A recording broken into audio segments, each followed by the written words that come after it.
Hello again. My name is Scott Strader, and I am Director of the Counseling Center at the University of South Florida. Thanks for joining me on this video. This is part 2 of the budgeting module for AUCCCD's new director curriculum. Please tune into part 1 of this presentation for an overview of budgeting terms, concepts, and categories of budget revenue and expenses. In this video, I will briefly review the sample budget we discussed in part 1, and then look at financial reports that our sample counseling center received in the first 3 and 6 months of the budgeting year. The intent of this video is to familiarize you with what a financial report might look like and how to use the information from a financial statement to understand how your center is doing financially and make decisions on where you can spend your funding and what you may need to ask for in planning future budgets. So briefly reviewing the previous presentation, we were working with the following sample budget for ABC Counseling Center. Recall that we had a few different revenue sources, including income from a health fee, tuition funding that we received from the institution, and a $10,000 grant that we were awarded for the year. We also projected $3,000 in co-pays from clients, $12,000 in no-show fees that we would collect, and we expected $5,000 in donations. In the expense category, we noted that in our example, that we have most of our employees classified as staff with one position classified as faculty. So we projected $40,000 in part-time staff, which is a smaller number than for our full-time staff, and a fringe benefit load of 40% on our full-time staff lines, but no fringe benefit load for our part-time staff. For budgeting purposes, we added $50,000 for other salary expenses to cover stipends for trainees, or in case we needed more part-time staff in the coming year, or if our fringe benefits ended up costing more than we might have expected. It's just a little bit of a cushion within the other salary category. In our example, salary and benefits totaled 87% of our total expense budget. Non-salary expenses were then divided into several categories. These are estimates for the year based on our current year's budget, and altogether totaled only 13% of our overall budget. Clearly, the vast majority of our expenses were projected to be in salary and benefits, which is not uncommon for a department that relies heavily on personnel to provide services. So let's take a look at how our sample budget is doing 3 months into the budget year. This is an income and expense report for the ABC Counseling Center that they received in October based on the budget that took effect in July of the current year. Typically, these reports will show you various information. First of all, there's a column to show you what your budgeted amount was in your revenue and expenses. Then you'll see the actual expenses as of the statement date. This shows you what you've actually spent during a year. Then you may have a column that shows money that you have committed to a certain purchase, but maybe it's not been spent yet. This is sometimes called an encumbrance. It's money that's been committed to something through a contract or an agreement, but it hasn't gone out the door yet. The remaining money then is listed in a column that may be labeled as a variance or an RSA, which in my budget means remaining spending authority.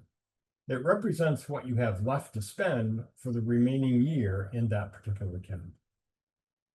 You may also get a column showing how much revenue or expense you will have if you continue to receive or spend funds in the same way that you have during the first quarter of the year. This is sometimes labeled as the projection. Before we begin trying to understand what we are looking at, take a look at the overall numbers and take note of what you notice first. Whenever I look at an income and expense report, my eye is immediately drawn to any red numbers, which indicates the areas that I may be overspending compared to my budget. We can immediately be concerned when we see areas where we're overspending. But don't panic just yet because you see negative numbers. These figures will make much more sense as we begin to understand this statement based on the first 3 months of the budget year. Let's first look at our revenue. Revenue on the health fee and tuition is coming in as planned. Notice that the projected amount in the column far to the right equals what we have budgeted if the current trend continues for the rest of the year. On our grant revenue, we received this money all at once. And so we received all of it that we expect to receive as of the beginning of the year, because it's all come in from whoever the grantor is. Now, when you look over at the projection, you'll see a much higher number than the total. And that's just because that is a projected amount, not knowing that we've received all of that money at once. We have to take note of that because when we look at our overall revenue numbers, we'll need to see that the overall revenue projection right now is higher than our budget, and that may not be a real number. So we have to take account of that. Co-pays are on target for the year, and the projection equals the budgeted amount. What we have collected in no-show fees, however, is ahead of what we thought we might have at this time in the year. Is it possible that we'll be able to bring in more revenue in this area than we thought when we were preparing the budget? It's possible, but it may also mean that the first 3 months of the year, we're just ahead of schedule and we'll get caught up, or it'll be much more like the budgeted amount as we get further into the budget year. Finally, we've not received any donations yet of our $5,000 that we budgeted. So that number is behind our projection. If we are expecting a single donation to be a total of $5,000, then maybe we don't need to worry, as that amount will be coming in later in the year. If we were expecting to have donations throughout the year, though, we're going to need to take them. So let's move on to our expenses. All of our staff positions are full, and we are spending in this area exactly what we had thought we would spend at this point in the budget year. You'll see that the projection matches the budgeted amount. Our faculty position, however, is vacant, so nothing has been spent yet in this category. You see that as a 0, and we still have $50,000 in faculty budget. But we've been using part-time staff to make up for this vacant position. So we've been spending ahead of budget on part-time staff than we budgeted at the start of the year. Fringe benefit spending is below target since our faculty position is vacant and our part-time staff have a lower benefit load than our full-time staff. So that is why our fringe benefit is a little lower than we may have thought it would be at this point in the budget year. Even though you have spent more than originally projected on part-time staff, your bottom line so far is okay at this point in the budget year, since the faculty position has been vacant and this budget money has not been spent. So you'll see that the projected amount, even if we keep up with how we're spending now, is below what we budgeted. So let's finally look at our non-salary expenses. Under the contractual services, we have already paid our annual cost for our electronic health record, and we've already signed the agreement for another software product. Our finance people know we've already committed to this second software, even though the money has not been paid out yet, and that's why it's listed as an encumbrance. So although the projection for this area looks like we'll be overspending in this area, we know that we've spent all we plan to spend for this area, remaining within budget. It's just going to appear over budget because we're in the first 3 months of the year and we spent all of that money in the early part of the year. For repairs, we went ahead and completed some repair and renovation project already this year, and that project is now complete. To remain in budget, we will need to think carefully if there are other projects that we plan to complete this budget year. Would additional funding be needed if something else came up in this area? Something to think about. In our telecommunications area, we aren't sure why this expense is so high so early in this year. Was there an unexpected expense that occurred? Did we budget too low in this area? We may need to ask our finance friends what this expense is and whether more expenses are expected in this area throughout the budget year. If we do think we will spend more than what we have budgeted here, then this will be a discussion with our direct report or our finance colleagues to determine where the additional funding may come from so that we don't end up over budget by the end of the budget year. Non-salary projected expenses are showing in the red as of October 1st. Given the circumstances above that we have talked about, is this something we have to be concerned about right now? Have there been some unexpected costs? And if so, how do you want to respond? These are important questions that you can begin answering based on the financial report that you've received after the first quarter of the fiscal year. Okay, so let's jump ahead. We've just received our financial report for the first half of the year from July 1st through the end of December. This shows us where our income and expenses are through the first half of the year as of January 1. So let's start with a review of our revenue. Our health fee revenue and our tuition dollars continue to be on track.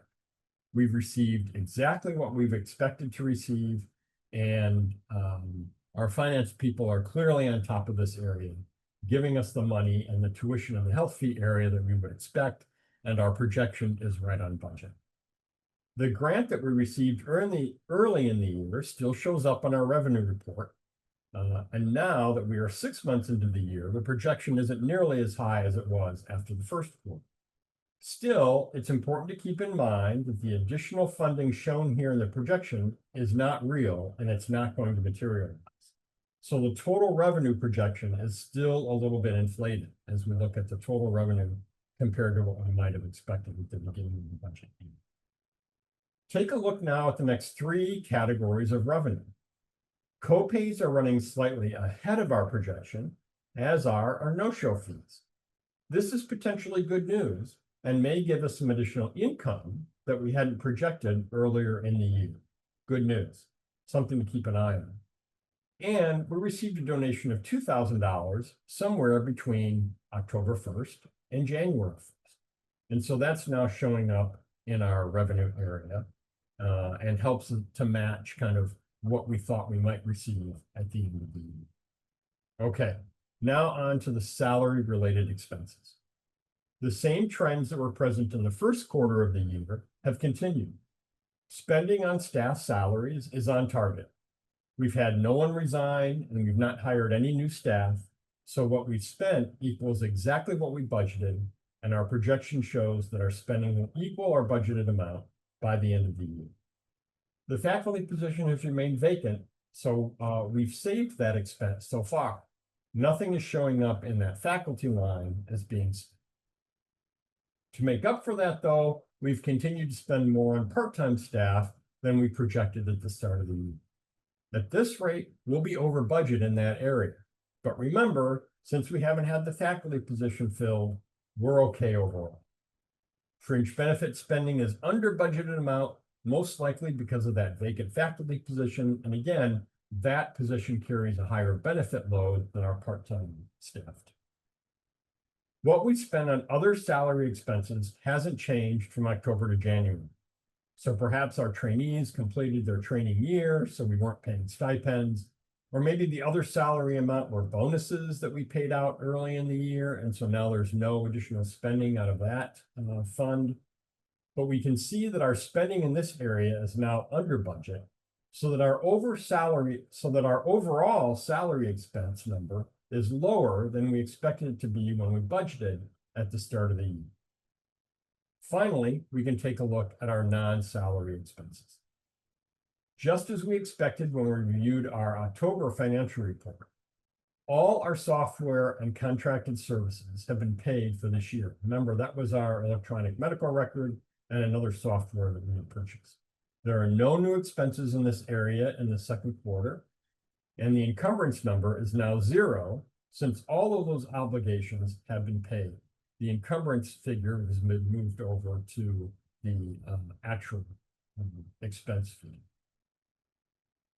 It's important to note here that even though our projection shows that we will overspend, we don't necessarily expect to overspend. So that number in the red doesn't really mean much. Again, nothing really to panic about at this point in the year. We'll be okay in this area by the end of the year because we've already spent what we budgeted. Likewise with travel, all the travel we committed to has now taken place. So the amount that was an encumbrance is now in the expense or the actual amount. We have a good amount of funding left for travel in the second half of the year. In the repairs, maintenance, and renovation category, we've continued to spend, but less than we did in the first quarter. We'll have to continue to keep an eye on this area and remain in touch with our friends in finance about this expense. If it keeps going up the rest of the year, we'll have to see if we can underspend in some other areas to see if our budget or see if a budget adjustment can be made in some way. The telecommunications total hasn't changed since October, so hopefully the unexpected expense in this area that we saw during the first quarter of the year is now under control. We're still projected to be over budget in this area, but hopefully we won't continue to have expenses here. But if we do, it's something that we really need to be aware of. The overall projection of our expenses shows that at our current rate of spending, we will still be over budget in expenses at the end of the year. Given our analysis of our spending through the first half of the year, is this something that we need to be concerned about? Is it time for a more detailed conversation with our direct report or our finance representative? We may have revenue coming in that will cover this expense, as shown on our bottom line. But we still have half of the year to get through. So our particular circumstances during this budget year will determine how we manage what we are seeing in our mid-year financial report. I hope this rather simple example has given you some idea of how to read and understand a financial report. That certainly was my goal. Actual figures will likely never look this clean, but the regular review and analysis of our financial reports will follow this basic process throughout the year.